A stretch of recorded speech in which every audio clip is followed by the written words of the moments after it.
नमस्ते दोस्तों, आपका हमारे चैनल पर स्वागत है। आज हम एक नए कहानी के साथ है, तो बिना किसी देरी के चलिए शुरुआत करते हैं। सुरेश काका के पास एक लेहड़ा गाय थी। वे प्रतिदिन सुबह ही इन गायों को दुहदाह कर चराने के लिए निकल पड़ते थे। सुबह से लेकर शाम तक सुरेश काका गायों को लेकर इस गांव से उस गांव, तो कभी नदी किनारे तो कभी कभी इस जंगल से उस जंगल घूमा करते थे और दिन ढलते ही गांव की ओर निकल पड़ते थे। जब सुरेश काका गायों को चराने के लिए निकलते तो सत्तू और भुजाभरी के साथ ही कभी कभी दही, दूध आदि भी ले जाते और भूख लगने पर किसी पेड़ की छाया में बैठकर खाते पीते। सुरेश काका कभी भी अपने साथ पानी नहीं ले जाते और ना ही लोटा रखते। प्यास लगने पर या तो वे नदी का जल पीते, नहीं तो जंगल, सरे, गांव से बाहर का खुला खेत आदि भाग जिसमें दूर दूर तक कोई बस्ती, घर आदि न हो आदि में होने पर लाठी से मारकर महुए और आम आदि के पत्ते तोड़कर उन्हें अपने गमछे की एक छोर में बांधते और फिर इस गमछे के दूसरे छोर को अपने साथ सदा लिए रहने वाली धोती की एक छोर से बांधते तथा फिर इसे किसी कुएं में डालकर पानी निकालते। इस विधि को झूंझ कहते हैं। इसमें बहुत अधिक पानी तो नहीं निकलता, पर 2 से 3 बार में पीने भर का पानी अवश्य निकल आता है। एक बार की बात है कि सुरेश काका बीमार पड़ गए। अब उनके गाय गोरू को चराने कौन ले जाए। वे बहुत परेशान हुए, क्योंकि एक दिन भी इन गायों को चराने में देर होने पर यह बोलने लगती थीं और खूंटे के पास हगमुग कर इतना चकल्लस करती थीं कि खूंटे के आसपास की जगह सने गोबर माटी से भर उठती थी और जब तक इन्हें खोला नहीं जाता रंभाती रहती। एक दिन बीता, 2 दिन बीता, पर सुरेश काका की तबीयत ठीक नहीं हुई। रमेकर काकाब इन 2 दिनों में गायों के आगे पुआल या खांची में भूसा घास आदि डाल देती और पानी आदि दिखा देती, पर गाय प्यास लगने पर पानी तो पी लेती, पर पुआल आदि खाने का नाम नहीं लेती और बेचैनी से खूंटों के आसपास घूमा करती। इन 2 दिनों में तो कुछ गायों ने अपना पगहा भी तोड़ दिया और चरने के लिए भागने लगी। कैसे भी करके सुरेश काकाब ने इन गायों पर काबू किया। तीसरे दिन भी सुरेश काका की तबीयत जब ठीक नहीं हुई तो उन्होंने सनेसा भेजकर अपने ससुराल से अपने सरपुत शमशेर को बुला लिया। शमशेर 16-17 साल का किशोर था और बहुत ही सुंदर तथा भला चंगा था। शमशेर ने आते ही अपने फूफा का सारा काम संभाल लिया। शमशेर बहुत ही समझदार लड़का था। वह प्रतिदिन भिनसहरे 3 बजे ही जग जाता और नित्य क्रिया से निपटकर 5 बजे तक पढ़ाई करता और उसके बाद गायों को खोलकर चराने के लिए निकल पड़ता। वह अपने साथ अपनी पुस्तकों का बेठन ले जाना कभी नहीं भूलता। किसी चरने वाली जगह पर गायों को चरता छोड़कर वह किसी पेड़ आदि की छाया में बैठकर पढ़ाई करता। एक बार की बात है कि गायों को चराते चराते शमशेर एक जंगल में दूर तक निकल गया। जंगल बहुत घना नहीं था, पर बहुत सारी झाड़ियों से पटा पड़ा था। दोपहर का समय था और अब शमशेर को प्यास भी सताने लगी थी। शमशेर गायों को चरता छोड़ जंगल में पानी की तलाश में इधर उधर दौड़ भाग करने लगा। अचानक एक बरगद के पेड़ के नीचे उसे एक बहुत पुराना कुआं दिख ही गया। कुआं बहुत ही पुराना था, पर उसका जगत हाल में ही पक्की ईंट से बंधवा गया जान पड़ता था। शमशेर ने अब देर किए बिना जंगल में कुछ झाड़ियों के हरे पत्ते तोड़े और उन्हें अपने गमछे में बांधकर झूंझ बनाया। फिर अपने फूफा की तरह गमछे के एक छोर में धोती बांधकर उसे कुएं में लटकाया, पर कुएं में पानी का सतह बहुत ही नीचे था और झूंझ पानी तक नहीं पहुंच पाया। उसने लाख कोशिश की, नए नए हथकंडे अपनाए, फिर भी पानी तक नहीं पहुंच पाया। अब वह पसीने से तरबतर हो गया था और धोती से सर पर के पसीने को पोंछते हुए उसी कुएं की जगत पर बैठकर कुछ सोचने लगा। तभी पायल की छमछम की आवाज ने उसके सोचने के क्रम को बाधित कर दिया। उसने पीछे मुड़कर देखा तो कुछ दूर पर हिरनी की चाल से अपने पायलों की झनकार करते हुए, चेहरे पर हल्की मुस्कान व गालों पर हल्की लाली लिए एक किशोरी उसके तरफ बढ़ी चली आ रही है। वह अवाक मन से उस किशोरी के रूप श्रृंगार के रस का पान करने में लग गया। उस किशोरी में पता नहीं क्या जादू था कि वह ज्यों-ज्यों करीब आती जा रही थी, शमशेर उसके अप्रतिम सौंदर्य में खोया जा रहा था। पास आकर शरारतीपन से उस किशोरी ने बेहिचक मन से शमशेर से पूछा, प्यास लगी है क्या? शमशेर, जो एकटक उस किशोरी की सुंदरता का पान किए जा रहा था, घबराकर हाँ में सर हिला दिया। किशोरी और आगे बढ़ी और कुएं के जगत पर पहुंचकर अपने दोनों हाथों से अंजलि बनाई और कुएं में झुक गई। शमशेर अभी भी उस किशोरी में ही खोया हुआ था। दरअसल उस किशोरी में कुछ तो ऐसा था जो बरबस शमशेर को मदमस्त करते जा रहा था, उसे अपनी तरफ आकर्षित किए जा रहा था। किशोरी ने कुएं से अपनी अंजलि में पानी भरकर शमशेर की ओर बढ़ी।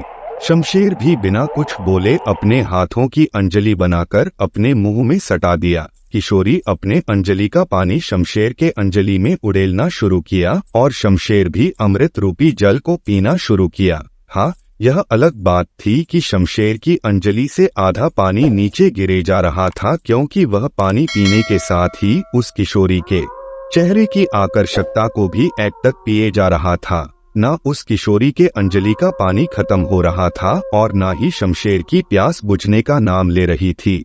पानी पीने पिलाने का यह सिलसिला लगभग आधे घंटे चला और जब किशोरी को लगा कि यह व्यक्ति तो पानी कम अपितु उसको एकटक निहारने का काम अधिक कर रहा है, तो वह थोड़ी असहज होकर बोली, और पिलाओ कि बस। अब फिर शमशेर ने कुछ बोले केवल नामे सिर हिला दिया। इसके बाद उस किशोरी ने शमशेर से एक मादकता भरी आवाज में फिर पूछा, अब मैं चलूं? फिर शमशेर ने हाँ में सिर हिला दिया। किशोरी फिर हिरनी की चाल से पता नहीं जंगल में कहाँ खो गई। शमशेर कुछ समय तक तो चुपचाप उस कुएं की जगत पर बैठा रहा और फिर अचानक पता नहीं क्या सूझा कि उठकर गायों की ओर चल दिया। गायों की दिशा में बढ़ते समय शमशेर कोई प्यार भरा गीत गुनगुना रहा था। गायों को लेकर शमशेर घर पहुंचा। आज वह बहुत खुश लग रहा था और रह रहकर कोई प्रेम भरा गीत छेड़ जाता था। उसकी भूख प्यास गायब हो चुकी थी और उसने अपनी बुआ के लाख कहने के बाद भी रात को कुछ नहीं खाया और अपनी खाट पर सोने चला गया। उसकी आंखों से नींद पूरी तरह से गायब थी और पता नहीं क्यों उसे एक खुशनुमा बेचैनी सताए जा रही थी। वह लेटे लेटे कभी कभी खाट से उठ जाता और कुछ गुनगुनाने के बाद या दो चार कदम चहलकदमी करने के बाद फिर से खाट पर लेट जाता। उसे एकदम से समझ में नहीं आ रहा था कि वह क्या कर रहा है या उसके साथ ऐसा क्यों हो रहा है। अचानक वह जागते हुए एक स्वप्न देखने लगा और यह स्वप्न कुछ और नहीं, बस आज दिन भर के उसके कार्यकलाप थे। उसने अपने को गाय चराने के लिए जंगल में जाते हुए देखा, फिर कुएं की जगत पर बैठा देखा और फिर उस किशोरी का आना और उसे पानी पिलाना। इतना स्वप्न देखते ही या यूं कहें कि याद करते ही वह गदगद हो गया, पर आगे घटित घटना को याद करके कुछ तो ऐसा हुआ कि उसे कांट मार गया और उसने थूक सटक ली। अचानक शमशेर को पता नहीं क्या सूझा कि वह डरकर उठकर बैठ गया। बिना देरी किए उसने सिरहाने रखी माचिस से एक तिली निकाला और पास में रखे ढेबरी को जला दिया। ढेबरी की धुंधली रोशनी में उसके माथे पर आई पसीने की बूंदों को साफ देखा जा सकता था। आप बता सकते हैं कि उसके साथ ऐसा क्यों हुआ? दरअसल उसके ज़हन में यह सवाल कुरेद गया कि वह किशोरी इतने गहरे कुएं से अपने हाथ की अंजलि बनाकर पानी कैसे निकाल दी, और साथ ही उसने इतनी देर तक पानी पिया फिर भी उस किशोरी के अंजलि का पानी खत्म होने का नाम क्यों नहीं ले रहा था। उसने भूत प्रेत की बहुत सारी घटनाएं सुन रखी थीं। उसके मुंह से अचानक निकल पड़ा भूतनी। इसके बाद दरस में शमशेर ने उस डिबडिबाती ऐसे टिमटिमाना की लगे कि अब बुझ गया। ढेबरी के प्रकाश में ही बैठे बैठे रात गुजार दी। सुबह सुबह डरा समा शमशेर गायों को लेकर सरेह की ओर निकल गया। उसने मन में एकदम से सोच लिया कि अब भूल कर भी उस जंगल की ओर नहीं जाऊंगा, पर कहीं न कहीं उसके ज़हन में उस किशोरी की यादें अंगड़ाई ले रही थीं। न चाहते हुए भी उस किशोरी का अनुपम सौंदर्यवान चेहरा उसकी आंखों के आगे घूम जाता और अपनी आकर्षकता का एहसास करा जाता। सरेह में गायों को चरता छोड़ वह पास ही में एक सूखी गढ़ी के किनारे एक आम के पेड़ के नीचे बैठकर उस किशोरी के बारे में सोचने लगा। उसे पता नहीं क्यों ऐसा लग रहा था कि वह किशोरी को काफी समय से जानता है वह उसकी परिचित है। उस किशोरी का सौंदर्यपूर्ण शरारती चेहरा याद आते ही सहसा सहमा शमशेर मुस्कुरा देता। उस पेड़ के नीचे बैठे बैठे सोचते हुए शमशेर को पता ही नहीं चला कि कब सूर्य उसकी सर पर आ गया और डालियों पत्तों के बीच से उसके साथ आँख मिचौली खेलने लगा। शमशेर उठा और गायों की ओर चल दिया। गायों को हाँ कहा कर एक पास करने के बाद फिर वह उस पेड़ के नीचे आ गया। पेड़ के नीचे आकर शमशेर ने कांधे पर रखी धोती को दोहराकर बिछा दिया और गमछे को सर के नीचे लगाकर वहीं लेट गया।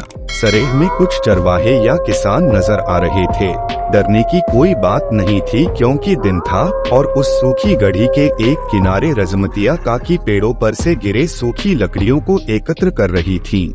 लेटे-लेटे रत जगा किए शमशेर को पता नहीं कब नींद आ गई, पर नींद में भी वह सहमा दिख रहा था। पर कभी कभी उसके चेहरे पर एक मिनटी मुस्कान आ जाती। ऐसा लग रहा था कि वह किसी भूत और देवता की लड़ाई देख रहा है। भूत का विकराल रूप उसे डरा जा रहा था तो देवता का उस भूत पर हावी होना उसे हर्षित कर जा रहा था। सोए हुए शमशेर को पता नहीं क्या हुआ कि वह सकपका गया और उठ बैठा। दरअसल उसे ऐसा लगा था कि कोई मखमली उंगलियों को उसके बालों में पिरो रहा है और रह कर उसे सहला रहा है। आसपास में किसी को न देखकर उसे यह भ्रम लगा, पर वह फिर से सोया नहीं और बैठकर फिर से उस किशोरी के बारे में सोचने लगा। अचानक एक तेज हवा उठी और सरसराते हुए इसके इर्द गिर्द चक्कर काटने लगी। हवा के उस चक्कर में उसे एक अजीब प्रेम की अनुभूति हो रही थी। वह हवा धीरे से वह किशोरी मनकर उसके पास खड़ा हो गई और मुस्कुराते हुए बोली, कल से तुम मेरे ही बारे में सोच रहे हो न? फिर से शमशेर ने थुक सटक कर हाँ में सिर हिला दिया। उस किशोरी ने खिलखिलाते हुए कहा, कोई अपनों से डरता है, मुझसे डरने की आवश्यकता नहीं। मैं आपको डराने नहीं आई हूँ बल्कि अपनापन का एहसास कराने आई हूँ। इसके बाद पता नहीं क्यों शमशेर का डर कुछ कम हुआ और वह एकटक होकर फिर से उस किशोरी के अनुपम सौंदर्य का नेत्रपान करने लगा। यह सिलसिला कुछ देर चला और फिर से खिलखिलाती हुई वह किशोरी वहाँ से गायब हो गई। अब तो आए दिन शमशेर उस किशोरी के साथ काफी समय बिताने लगा। वे दोनों अब खुलकर एक दूसरे से बात करने लगे थे। शमशेर उसे इंसानी कहानियाँ, अपने गाँव घर की बातें सुनाता और वह किशोरी अपने लोक की बात बताती, अपने जीवन के रोचकपूर्ण किस्से सुनाती। आखिर वे दोनों इतने करीब आ गए कि सदा के लिए एक साथ जीने मरने की कस्में खा लिए। क्या शमशेर उस भूतनी किशोरी को अपना पाया? आखिर वह भूतनी अपने लोक की कौन कौन सी बातें शमशेर को बताती थी? इन सब रहस्यमय बातों से पर्दा इस कहानी के अगले और अंतिम भाग में उठ जाएगा। कैसी लगी यह भूत ही काल्पनिक कहानी? अपने विचारों से अवगत कराए ताकि मैं जल्द से जल्द इस कहानी को पूरा कर आप लोगों के समक्ष परोस सकूं। प्रेम से बोलिए जय बजरंगबली। अगर आपको यह वीडियो पसंद आया तो लाइक करें और अपने विचार कमेंट सेक्शन में साझा करें। हमारे चैनल को सब्सक्राइब करना न भूलें ताकि आप हमारी आने वाली वीडियोस से अपडेट रह सकें। धन्यवाद दोस्तों।